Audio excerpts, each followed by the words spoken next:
Wow, only 2 weeks into the Rings of Power Season 2, and the season is already halfway done. But I'll tell you what, every episode you watch, it feels like a month has passed. I have never checked my phone so much while watching something than with the Rings of Power Season 2, Episode 4.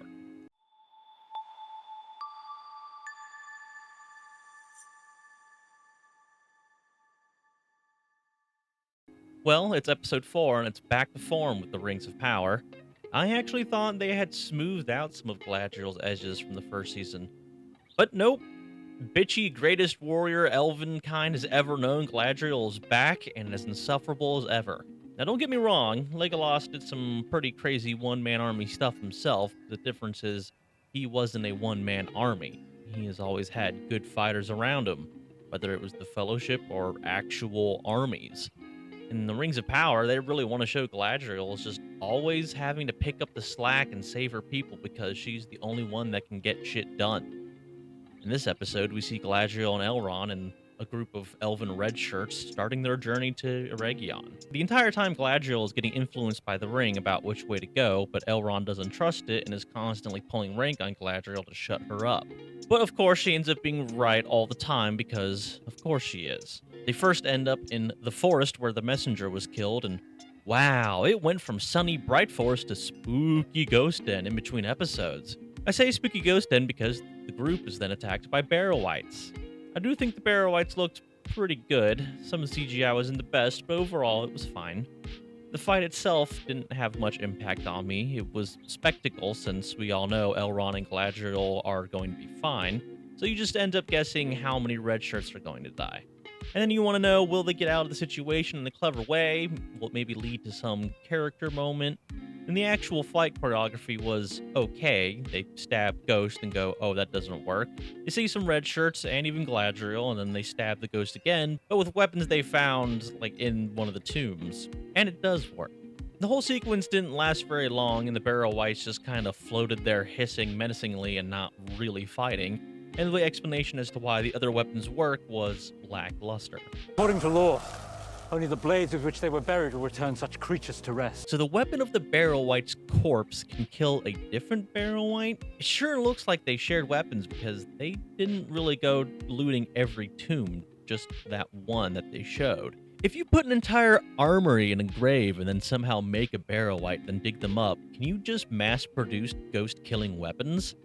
It all felt very underwhelming and just added more questions. In terms of character moments, it just kind of led to Galadriel going, see, the ring warned me, and it was right, it can't be that evil, but Elrond is still adamant that the rings can't be trusted. And the whole thing with barrow-whites is hinted at that was part of Sauron's plan to stop them, and still thinking that the ring is corrupted. So you're just more, is it corrupted or not? But hey, since Galadriel has declared that they aren't, and she is always right, then I guess they're not corrupted. The elf gang then run into a large group of orcs on the way to Eregion, and while watching them and planning what to do, one of the red shirts gets shot just randomly by a stray arrow. Because a small group of orcs are just out there trying to hunt a horse, and I guess one of them missed and happened to just hit this elf. Well, they're hiding from the pack of orcs that now smell the elf blood around. Galadriel unlocks a new power of the ring and just saves the elf. And look at this, the arrow just plops out, and the elf is essentially like force healed. I'm sorry, fucking what? What the fuck is this? The rings just heal wounds like this now? This is ridiculously OP and would have been great help in the fucking movies. But Galadriel then gives the ring to Elrond and hangs back to fight the orcs so they can get away. But Elrond goes, oh, it's really so the ring can get away. Oh, she's so obsessed with these rings. Galadriel then does a bunch of slow motion fire, explosion, one-man army fight choreography. Some of which was okay and I guess kind of clever, but mostly it was just, oh, look how badass she is choreography, while a bunch of orcs just kind of waited in the background for their turn to be individually killed and not actually fight in a competent way. She goes to fire this arrow, which is stopped by Adar, and that is technically the end of the episode, but there's still more to go over, because in this episode we also got Isildur, Arondir, and Estrid on the quest to find Busty Lady's boy, Theo. The secret of Estrid being a branded person is discovered almost immediately because Arondir just kind of figures it out on the spot. Honestly, I don't blame him. it was pretty easy. Anybody could have figured it out. The dialogue and the acting was just so terrible. There were just clues everywhere. So they put Estrid in cuffs and follow a trail of downed trees. They talk about not being able to trust Estrid till she helps save Arondir and Isildur from this mud monster slug thing. Later that night, they get attacked by a couple of Ents.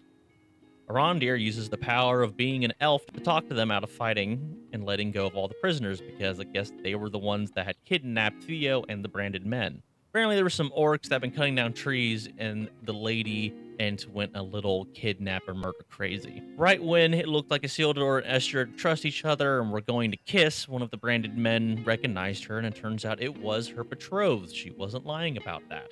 Arondir decides that he's going to go after the orcs, and their story of the episode is done. I don't have much to say about all of this part then. It was just kind of boring. The Ent thing was obvious, and they're speeding through this relationship and conflict with Isildur and Estrid that it just came off sloppy and boring. The final set of things to happen this episode that felt like an eternity to watch is not Gandalf finally makes it to the place he's been looking for, and it turns out it is the home of Tom Bombadil. Not Gandalf tries to take a branch from an Ent and gets sucked into its roots. Tom frees him and takes him to his house, and you see Tom casually just do some magic. Gandalf goes, "Oh man, that's what all the dreams mean. You're supposed to train me to use magic." Tom tells not Gandalf about how, he once trained another wizard, and it turned out to be the Dark Wizard guy. And that if that Dark Wizard guy ends up teaming up with Sauron, then all of Middle-earth will burn. But he's a wanderer and not a warrior, and it's actually not Gandalf's responsibility to face both the Dark Wizard and Sauron. Speaking about the Dark Wizard, he learns about not Gandalf being with Tom and decides to go take care of him himself.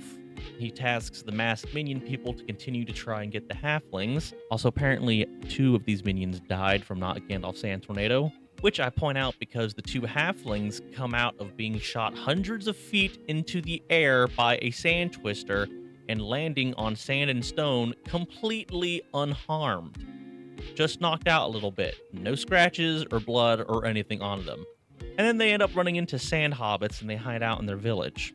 After some misunderstandings about mixing up not Gandalf with the evil wizard that controls all of the lands, the sand hobbits kind of seem like they may be willing to start help the halflings when the masked people show up at the village. This is the end of any really story progression of not Gandalf and the halflings. Honestly, I don't need any of this in this show. I would prefer if they just stuck with flushing out like how Sauron tricked the people and got the rings made. Do some more character work and really show the fall of man. But it's Lord of the Rings and we need hobbits and wizards. As I said in the previous video, I haven't read the books. I don't know much about Tom Bombadil. While I'm fine with the concept of an older magical man teaching the wizard things, I'm not quite sure Tom Bombadil fits with what I have heard about him. And I'm not sure what they present is actually him like from the books. They do the whole he likes to sing a lot thing and that he's the oldest being there is, but him just going I wander and not fight seems a little bare bones to his whole shtick. From what I understand, he should just not really care about anything. He's more chaotic than presented. He's prankish. He will give advice and wisdom, but it's very platitude, crazy, there's a deeper meaning there when at first you don't understand kind of thing. He just gets bored easy, and he forgets to really doing anything important because he just doesn't care. And if they wanted to mentor the wizard, not Gandalf guy, just make it an old-aged wizard and make him interesting. Don't just steal characters people know and try to make them work like this. It's not necessary, and it sounds like you wouldn't be able to really pull off a guy like Tom Bombadil anyways. Okay, so all in all, not the right order, but that was episode 4. A lot was shown, and it was dragged out more than it needed to be, either through unnecessary shots or scenes or anything like that.